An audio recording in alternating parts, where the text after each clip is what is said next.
This episode is sponsored by Kinsta. Between juggling client meetings, managing your website, and keeping up with everyday tasks, who has the time to stress out about website security? Well, with Kinsta, the technical stuff is taken care of, so you can focus on what you do best. Kinsta provides managed hosting for WordPress, offering lightning-fast load times, top-tier security, and unmatched human-only customer support. Whether you're a business owner, web developer, or running a digital agency, Kinsta makes managing your website easy and efficient. Kinsta provides enterprise-grade security, being one of the few hosting providers for WordPress with SOC 2 and other certifications, guaranteeing the highest level of security for your website. Thanks to their unlimited free expert-led migrations, Kinsta ensures a smooth transition for you from other hosting providers. Customers have reported 200% faster load times post-migration to their platform. What I find cool about Kinsta is their fast and reliable customer service and premium features that are included at no extra cost. Ready to experience Kinsta's hosting for yourself? Get your first month free when you sign up at kinsta.com today. That's KINSTA.com.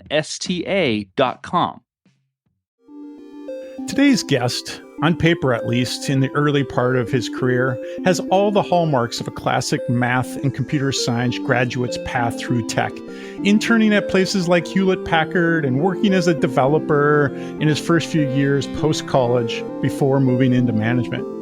However, for Noah Labhart, there is more to the story than punching the clock working for someone else. After 8 years working in IT management for Alcon Laboratories, Noah made the leap on his own and hasn't looked back since. In 2015, he started his own development studio called Touchtap, which specialized in native mobile application development. And as if starting and running one company isn't enough, in 2016, he co-founded Veryable, an on-demand marketplace for labor in the warehousing space. Never one to sit still, he also runs the popular Code Story podcast, a podcast featuring tech leaders reflecting on their human story in creating world-changing, disruptive digital products. Stay tuned as we catch up with Noah Labhart and find out how this math and comp sci graduate of Texas A&M left the rat race to build his own company and brand.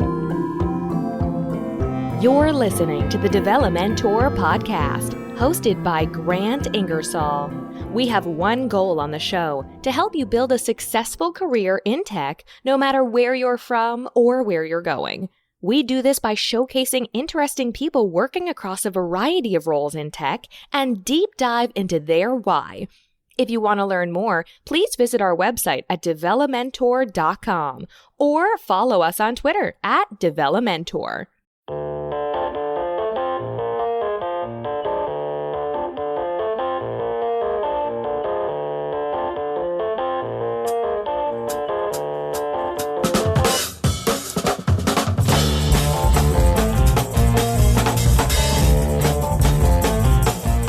Hey, Noah, welcome to the show. Hey, Grant, thanks for having me. Always great to have a fellow podcaster on. I know I can trust that you have the right equipment set up. So all that sounds great. Yeah, that's right. That's right. I got my big headphones and my big mic in front of me. So feeling good about the quality. I know there's always this, behind the scenes for our listeners, who has the better microphone? That's really the question. So share real quick, what are you geeking out on with your audio equipment these days? I've been tried and true with my ATR 2100, my Audio Technica, one for its mobility and it's kind of quick hookup whenever I need to record. But I've been eyeing a Shure SM7 something, or it's the big can that most people have that I haven't got it yet, but that's next on the list. What about you? I love it. You know what? I'm going to out myself here, and I don't know. I think it's a Shure 420 or something like that. I forget. I asked the question. You would think I would know the answer. So, and then I think I have the similar Audio Technica as well. So I started off with the headset version first, and then I moved to this other just standalone mic. So I kind of used the two paired up. We'll link up all that stuff in the show notes for our listeners, but I'm so glad for you to join. Why don't we kick things off, Noah, and let's go back in your story. And I'd really love to hear what inspired you to get into tech and led you to getting both a comp sci and a math degree at Texas A&M. Certainly. No, I'm excited to be here. Excited to chat with you, Grant. Kind of that part of the story, I went into school at Texas A&M and started out in a computer engineering track. And when I went to school, I was really good at math, but, I really kind of wanted to get into computers.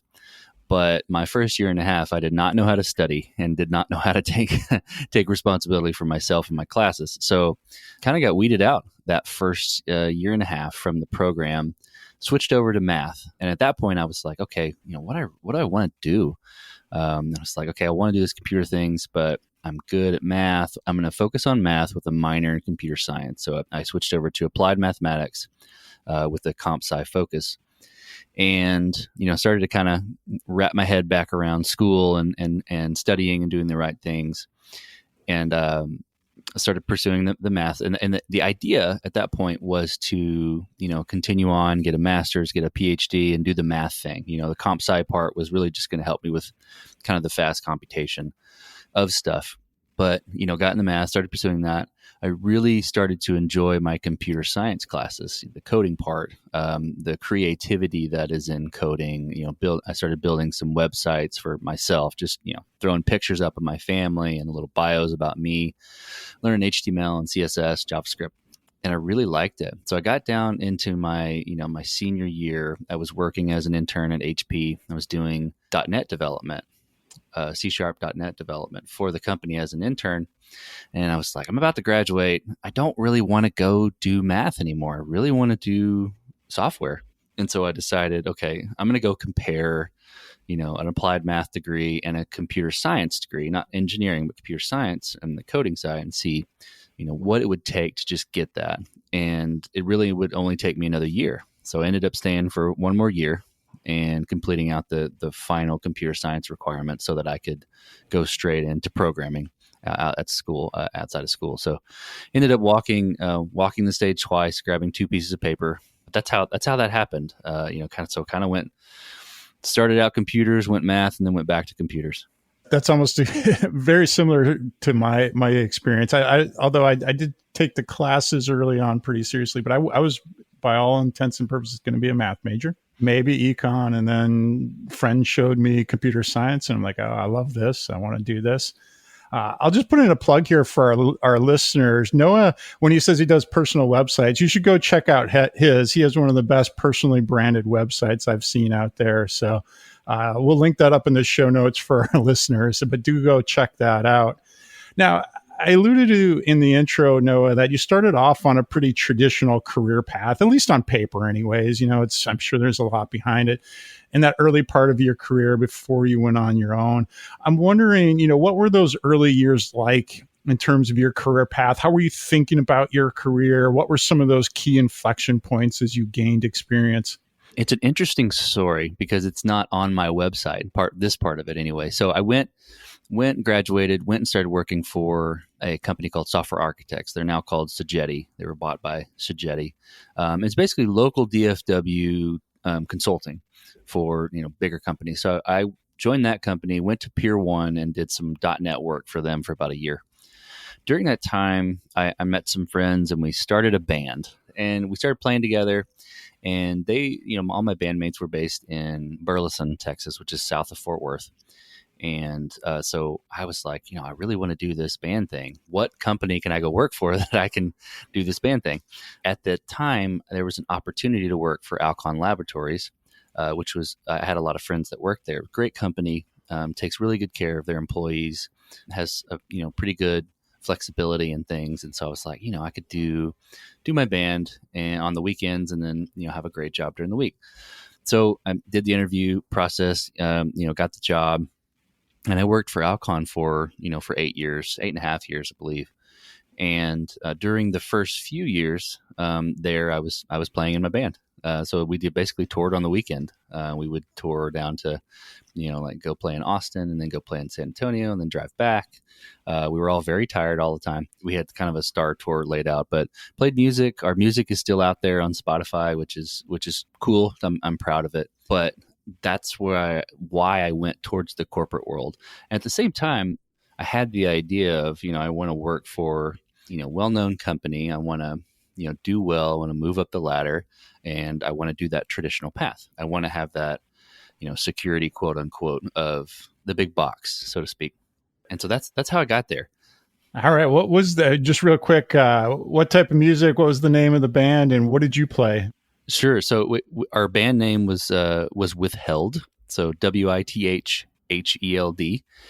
And like I said, our music is still on Spotify. So I played guitar and I sang backup vocals. And the music type is like a heavy rock with a female-led singer. So something like maybe people that are interested in Evanescence or female-led rock bands like Flyleaf, they would probably enjoy it. That's so interesting. So basically took the job to support your art is those early years of your career, which is probably not a traditional IT path at all, right? Well, and I want to drill in on the Alcon time here because it feels like there's a couple of key moments in here for you. If I'm again reading the tea leaves here, so one, there's the support your art, but then I believe, you were in IT management. Were you writing code? And then you also seem to have climbed up the ladder and actually doing management as well. Those things all happened while you were at Alcon. Was there some shift at this point? Was the band done? Like, how did that all come about? Absolutely.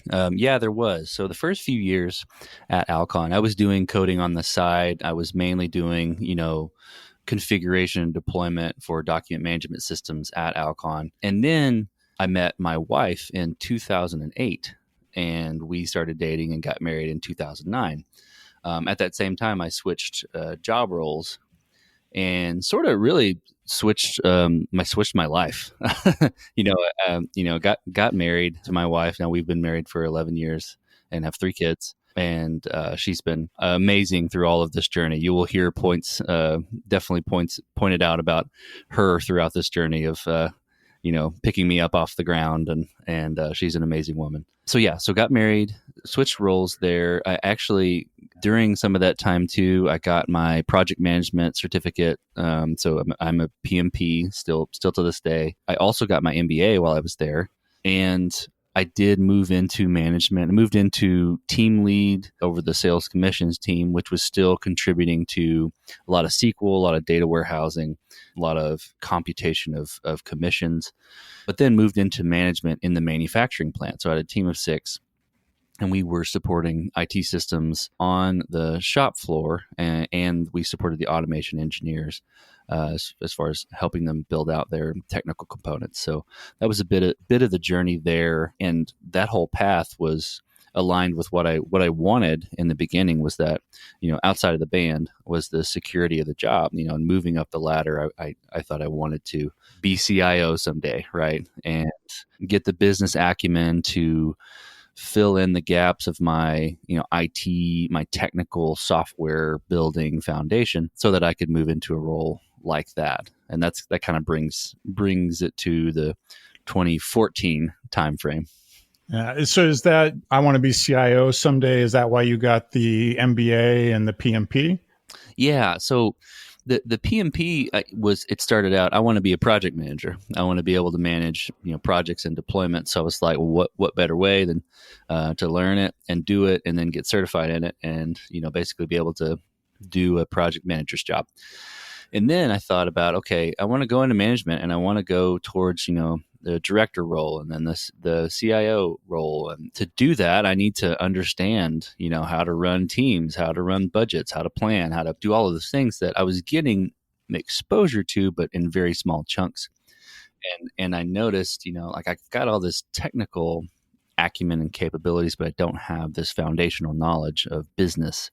And so I was very fortunate. Alcon took very good care of me while I was there. They actually put me through school. And so they paid for my MBA. And it was a great kind of night school experience. I was in class with some of my fellow Alcon people. And I still talk to a lot of the individuals I went to school with. It always surprises me how few people, I think, take advantage of the employer paying for their master's degree or their MBA. But there are especially big companies, they often have this as just part of personal growth. And sure, you may have to stay a couple years after, or else you have to pay it back. But It's almost like a no-brainer. I know that's how I got mine. Was my boss paid for one class a semester, and so I did I don't know, I think a 3-year program to do that. Yeah. So now let's, I think we're kind of up to speed, and we're at, what I imagine was a pretty pivotal moment here. You're at Alcon, and you then make the leap to go out on your own. You become a founder and business owner. I believe this is Touchtap, right? Where you start what is effectively a digital agency. I'm curious, why make that leap, and how did you decide the time was right, and how did you prepare for it? That's a great question. And it definitely was a pivotal moment in not only my life, but our family's life as well. Because this was a huge decision for, my wife. We had a young child at the time. I think we were pregnant with our second. So it was a big decision. So, as I'm going through, time at Alcon, I think this is probably about the 8th year. I'm very well taken care of. Like I mentioned, it's a great company, great people. But I'm just not seeing the fruits of my labor. It sort of feels like no matter how hard I work, I'm not going to be able to really move the needle very far. And I think it's like this in a lot of companies, but I think companies where the product isn't tech, IT is essentially an expense to be managed. And I get that. I understand that from a business standpoint. But for me personally, I didn't want it. I wanted to work hard, and I wanted to see the fruits of that labor. And so I started tinkering on the side with a buddy of mine. We actually started a little side company and started doing mobile projects and building our own ideas, building some small projects for some other people. And we called it G Lab. One of my best friends in the world, Chris Graby, was the co-founder of that. And he was the G and I was the Lab, as in Labhart. So that was G Lab.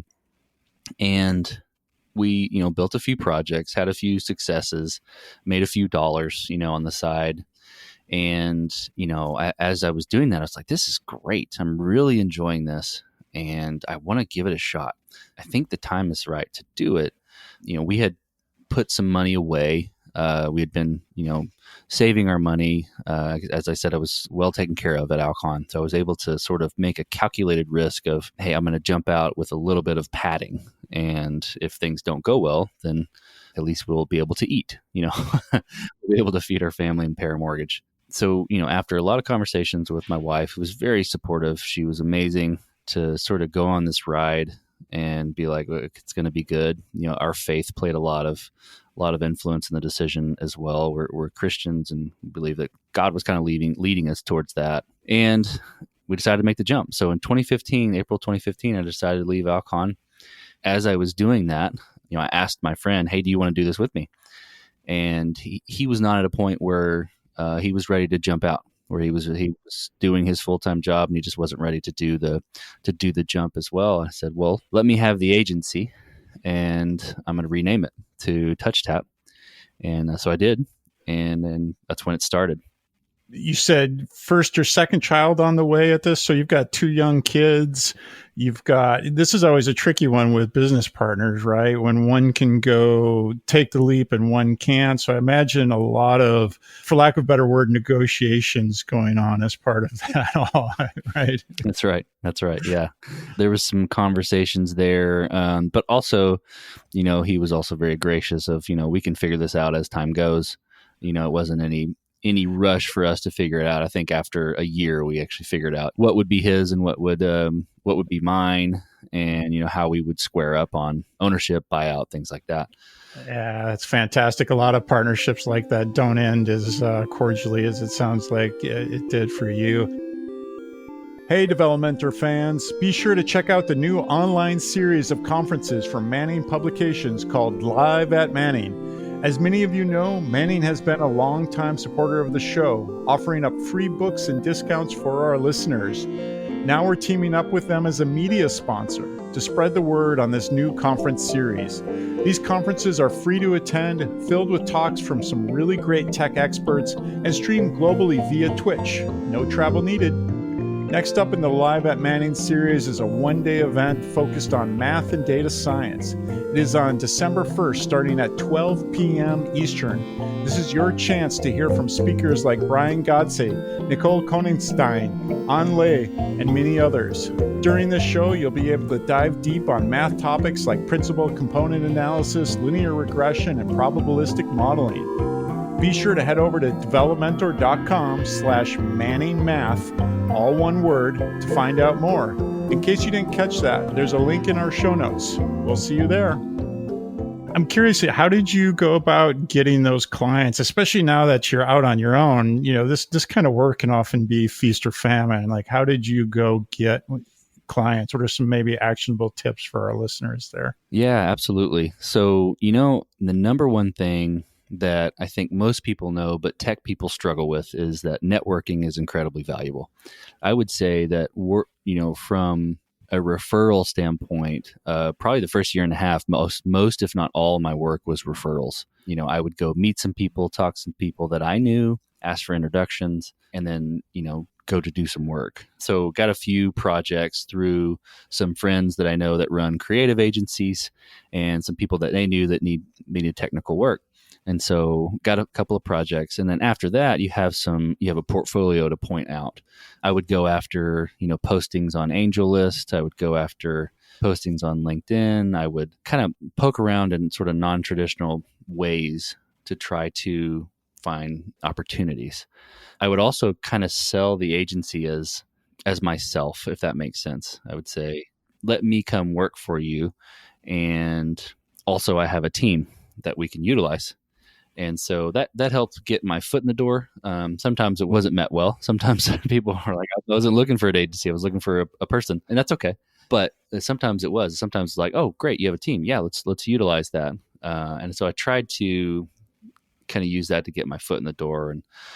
And to be honest, it was an area that I struggled in, was, the leads. We did a lot of inbound marketing for Touchtap, did a lot of content building. And that was good and it worked, but I never really figured out a formula, and I've never been really great at it. I feel like I'm a good architect, a good builder, but that's something I had to grow in, and I don't think I did a really great job of generating the leads there. So I could probably say a lot of stuff not to do. Let's go with that. What is one or two things maybe that come to mind for things that just didn't work and for you? Yeah, sure. I mean, after a while, the reaching out, trying to sell myself stopped working. I would try to sell myself maybe like on a posting on AngelList, and then point to my agency website, and people would be like, that's an agency. That's not you, So that didn't work out. And it started to present itself a little bit as deceptive, and I didn't want to appear that way. It's definitely not what I was trying to intend to do. So that's one thing. I think we tried a little bit of social media type stuff to get people involved or create sort of competitions or to get more activity on social. And it's strange as an agency on social. There's just not a lot of action there from a lead standpoint. So those couple of things didn't really work at all. And we still tried them. And I think that's a lot of the journey, is trying to figure out what works for you. They were fun. I enjoyed doing them. I enjoyed doing all of that. But, the results were definitely mixed or nil. Yeah, no, I can relate to that. Like how to get leads, how to get your name out there. I mean, that's always a challenge in any business, especially in this day and age. It's like it's easier than ever, and it's harder than ever. Right? Yeah, absolutely. Yeah. Well, so now, as I understand it, you then also have started Veryable, or you shut down Touchtap and then started Veryable. Like, what's the transition here to Veryable? And of course, since you're the founder of that, I would love to hear the founding story behind this as well. Sure, absolutely. So I think it was, we founded it in 2016, probably early 2016. I started to get the itch to build my own thing. Basically, what I was doing at Touchtap was building startup solutions. We did support some bigger corporations. We supported some different types of industries, but our bread and butter was startups, the back of a napkin ideas. And so it's like, man, I love doing this, and I want to go do my own. I want to do an idea. I want to build something, but I'm not the idea guy. I was like, I don't have any ideas. I had some that I was like, I don't know, those are okay. I don't know that I would ask people to throw money at some of these ideas that I was having at the time. That's something I've kind of had to sit in and maybe grow more. I've grown a lot more as an idea guy, and hopefully want to step into someday as a visionary of some other project later on. But at that time, I definitely was not that guy. I was the executor. So it's like, okay, I'm going to start looking around and see if there are people, just having conversations with people that have the ideas, and that, if I like the idea, maybe we can do them. And so I talked to my friend, Ryland Barnes, one of my best friends in the world. He was in my wedding. I was in his wedding. We were college roommates. He's a successful tech entrepreneur as well, and sold his company called Shop Savvy a while back. And talked to him. I was like, hey, man, I got the itch to do my own thing, but I don't have any ideas. So I'm looking for a co-founder. And if you know of anybody, hook me up, introduce me, we'll talk. And immediately he said, you need to talk to Mike. So my partner here at Veryable is Mike Kinder, and he was really good friends with Ryland's older brother. So we got together for lunch in 2016, talked over the idea. I had supported manufacturing at Alcon, like I mentioned earlier. I also worked on the shop floor as a college kid, packaging, insulation. So I knew that environment too, and from different angles. And so he pitched the idea for Veryable to me, which is the on-demand marketplace for manufacturing and distribution labor. And I couldn't poke holes in it. I have listened to startup ideas for a long time, built a lot of solutions, but I couldn't poke holes in it. So I was like, I think this is going to work. Went and had a conversation with my wife about it and decided to give it a whirl. That was we formed the company in May 2016, launched the first pilot in February of 2017. And now we're, in 10, 11 states. We're moving into the Midwest, and we're 80 people strong. And it's been a really fun ride. Yeah, that's amazing. Now, that's still yet another leap here, right? In terms of, it's one thing to go kind of sell your time for money, right? Doing the consulting and digital agency thing. It's a whole nother thing to go build a platform. I love the honesty about not being an idea guy, although I think you also hinted at another key thing in there is the more people you meet, the more things you look at, all of a sudden you start to generate your own ideas too. So absolutely. Yeah, I love all of that coming together, but tell me a little bit more about actually making that leap. Like, did you all bootstrap? Did you find venture funding? Like, how did this come together of, okay, you've got an idea. That's one thing. People have ideas all the time. How did you then churn that into an actual application and something that you could sell, especially one that requires people to be involved? Right. It's a great question. So we started out building the initial prototype using some funds that Mike had, and then using my agency. So basically paying my agency members at cost, and then me obviously for free. So I was building the mobile side of things, had a guy building the back end and the website of things for the early prototype. And so we took Mike's investment dollars and my agency and built out the first prototype. At that point, we knew we were going to have some boots on the ground to help us pilot, technical boots, and then also, some early marketing sales type boots as well. And so Mike went out and, started doing a friends and family round of fundraising. And so we kind of scraped together money to bring a team together that sort of lasted about 6 months, maybe 6 to 8 months. Got an office space in Dallas, the same office space we're in now. And sort of, I don't want to say limped, but we kind of did. Worked really hard to launch a pilot, to fix bugs, to make the product functional, and to essentially pay our team to function as a company. And we made it through the first 6 months. After that, we started to have more, serious fundraising conversations, like kind of more seed round type conversations rather than a Series A. We weren't ready for that. We weren't big enough. And Mike did a huge circle of conversations with venture companies. I did a couple of them with him, but he's been primarily responsible for establishing the relationships with our investors.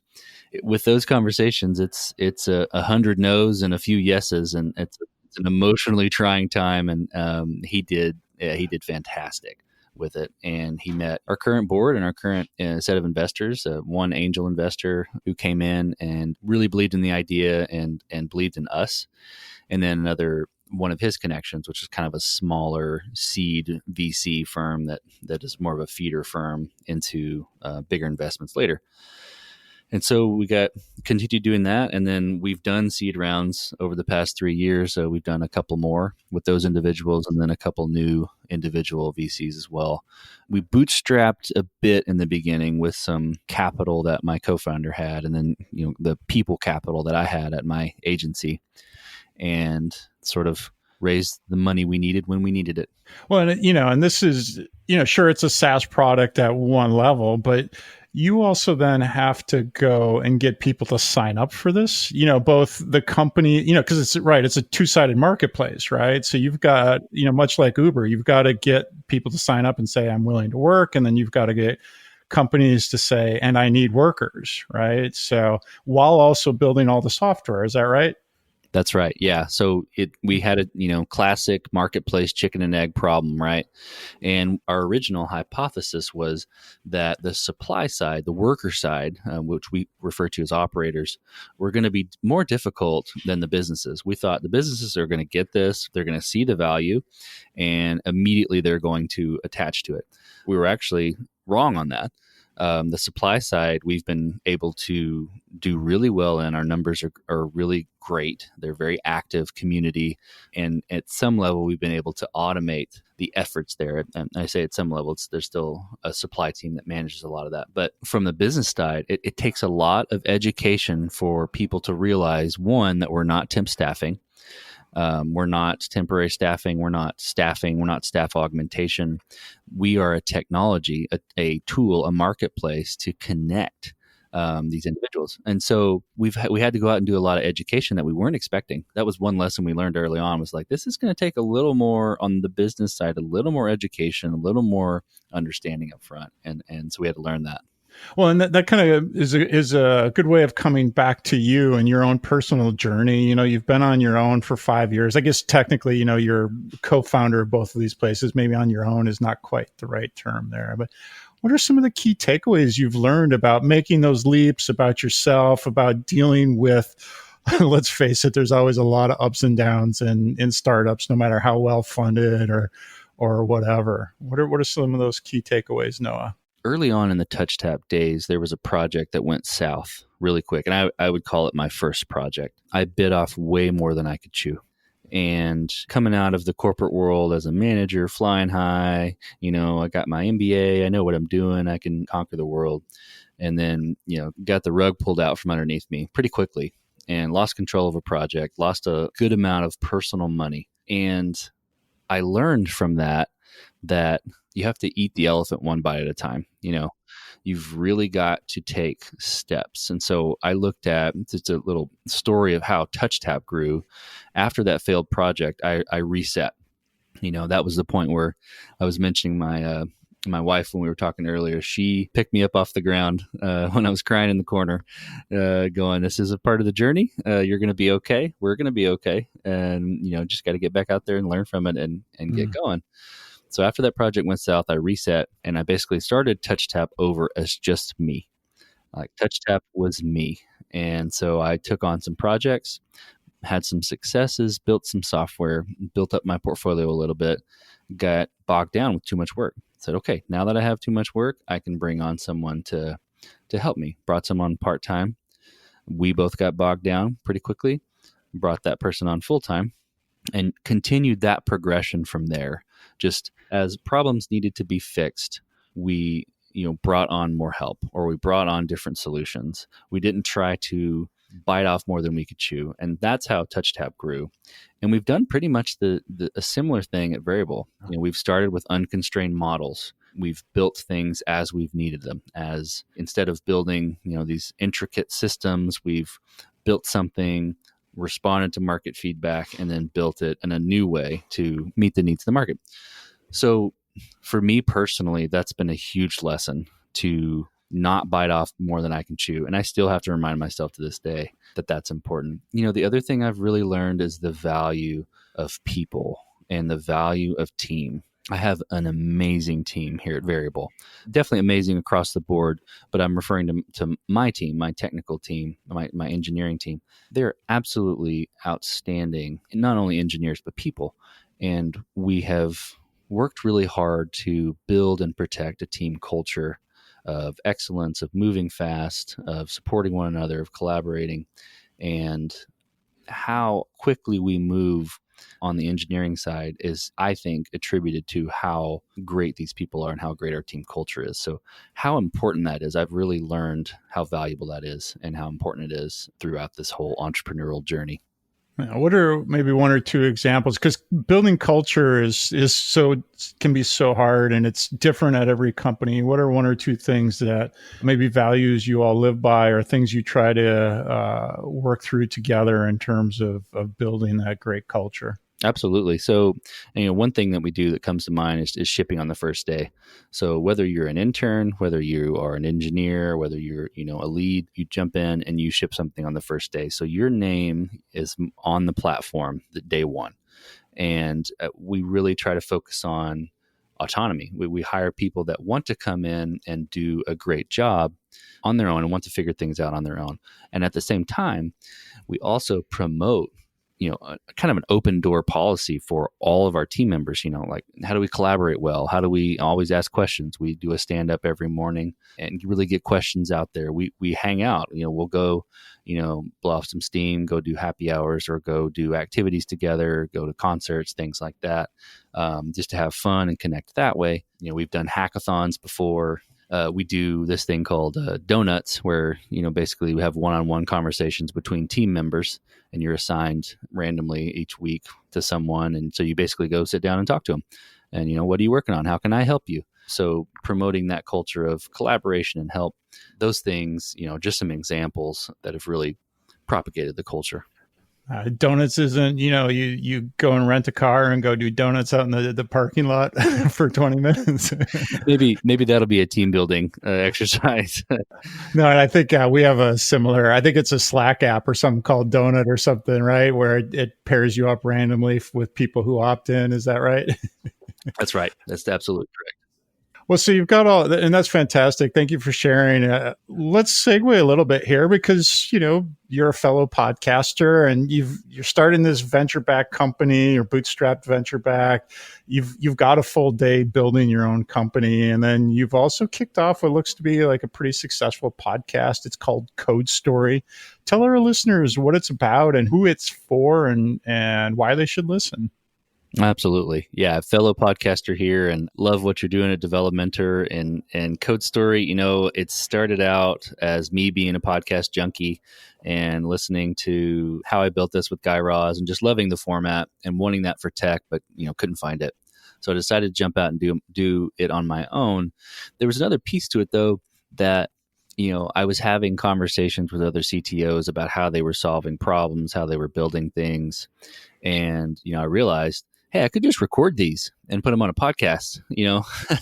We're talking about the juicy tidbits of how people solve problems and what the human experience was on, building teams and scaling software and things like that. So I have a network of these people that I talk to already. Why don't we start recording the conversation? So Code Story is just that. It's a interview style kind of podcast where it's narrated, it's got a music bed, but what we do is really dig into the human stories of building disruptive technology. We uncover the bits about, what it's like to build something from nothing, right? What it's like to make trade-offs when you're building an MVP, how you progress a product with a roadmap, how you listen to the market, how you scale it, how you think about scalability. Do you start not scalable? Where do you take on technical debt? And then how do you progress it and grow it into a world-changing product? So, people that would listen to this would be interested in startups, interested in technology, interested in software development, or really just interested in really good stories. The stories that come out of the shows are not ones and zeros conversations. They are, conversations with individuals about how they, used a hammer to build a house. Our technology folks are using software to build something to solve a problem. It's the same thing as a carpenter using a hammer, just, technologists, we use ones and zeros. So anybody listening to good stories too would enjoy it. Yeah, that's awesome. And we'll, of course, link it up. I noticed just in looking through and listening to some of them, so many great stories in there, especially if you're on that path of you want to start your own. I know just even as you're saying that, I know I could have used that when I was back co-founding my company. So, because there's just not, there is now more of it, but like you said, there's just not a lot of that, been there, done that, and, got the t-shirt kind of side to this. So, right. Sitting at the campfire or sitting in the coffee shop, just talking to the builder themselves about, man, what was it like, Well, and so you've got a little bit of an audio background as well, but I'm kind of curious, what it's meant for you to actually run it. So kind of go meta on the podcast, you just shared what it's about, but like, why did you want to run it beyond that? And maybe some behind the scenes around what that's like for you. Yeah, it's been a fun project for me. I think I've always been interested in podcasts, being a listener. I had some friends that started their own podcast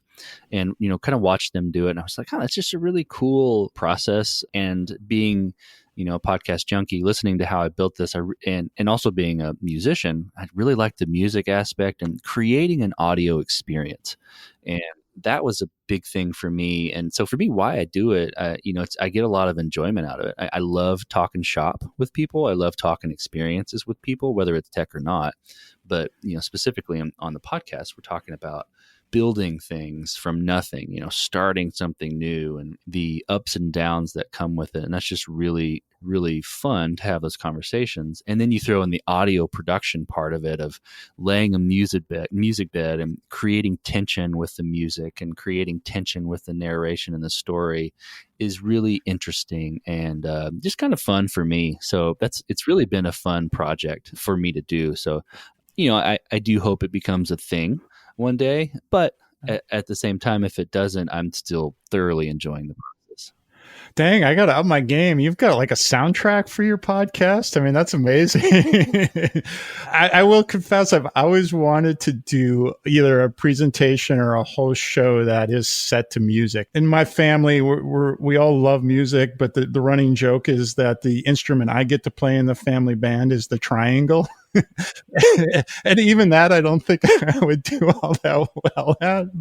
But I love music, and so I've always wanted to have like this presentation or this episode that's set to music, like you said, where it peaks and ebbs and flows with the tension of the story. So.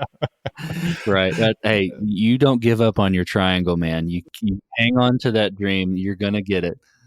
I don't even think I could do the cowbell like Will Ferrell, like where you actually have to keep the beat. I think it's just like I'm going to ding the triangle every now and then. So, Noah, bringing this back in and focusing in on you, so you've been on this journey for 5 years now. We talked about some of the challenges. What's been the most rewarding aspects of it for you? Like, what do you take away from it in terms of what it's meant for you, your career, your family? I think for me, there's two things, and I think the latter is the most important. So I'll start with the lesser of the two. I really enjoy building solutions that really solve problems and that really impact and add value to life. For me personally, I don't want to just build things that are noisy. I want to build things that are adding value to our life. And I really think that that's what we're doing here at Veryable. And I really enjoy that. I really think that keeps me passionate about the project.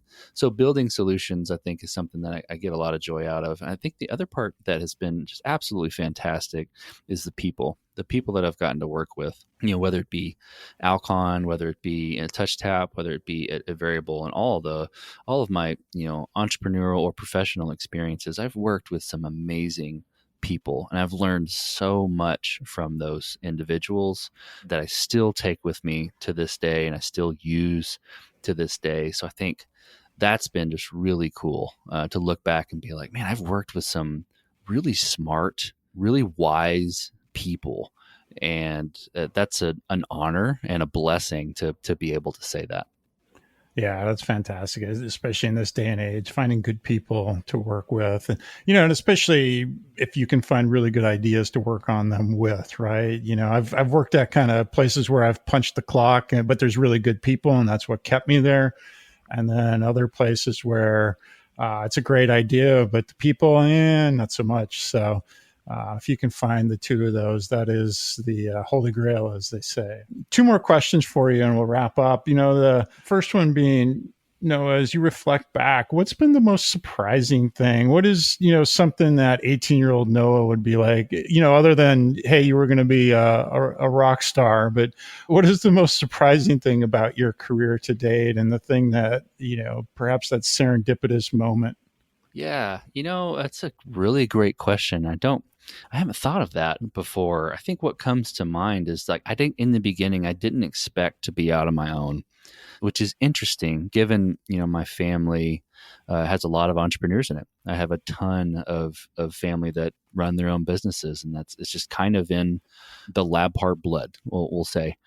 But in the beginning, I was not expecting that. I was expecting to be at Alcon my entire career and, really shoot for that CIO spot and retire, and I think it was really surprising that I mentioned my faith earlier, surprising that God really opened this thing up inside of me and said, no, you need to go do your own thing. I want you to go over here. It was surprising, but it was also hard. It was a hard journey, but so fruitful and really, really valuable. So I'm really thankful for that. But I don't know that I was ever expecting it until it happened. Yeah, I love those serendipitous moments or those calling points, and that's something for our listeners here really too, is this like, you don't have to know right off the bat, right? It's okay to pursue one thing. And if it doesn't work out, then go to the next. So I appreciate very much sharing that, Noah. Last question. It's total softball. It's been amazing having you on the show. I love the journey through from getting a job to support your art to, really finding the things that drive you around ideas and execution. Super easy question. Where can our listeners best follow you, connect with you, and learn more about you? Absolutely. Well, Grant, this has been super awesome. I hope to do it again someday.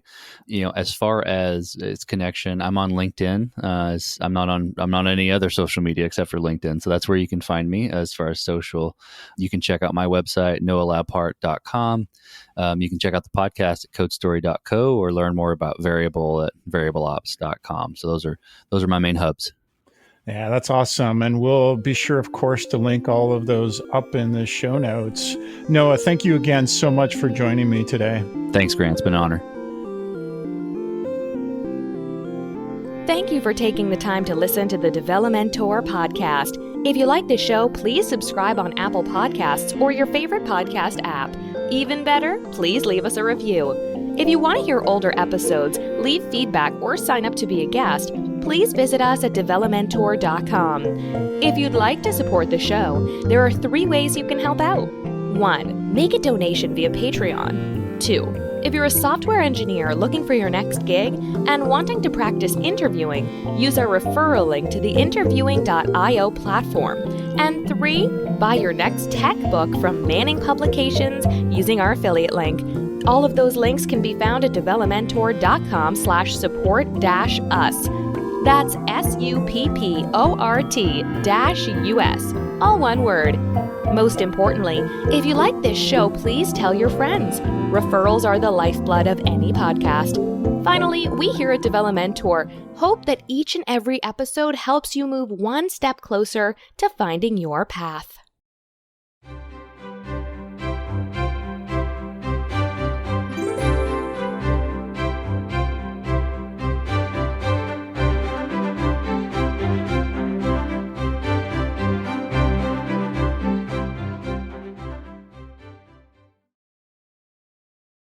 Taxes was waiting around for your taxes to be done, which led to worrying about not getting any money back.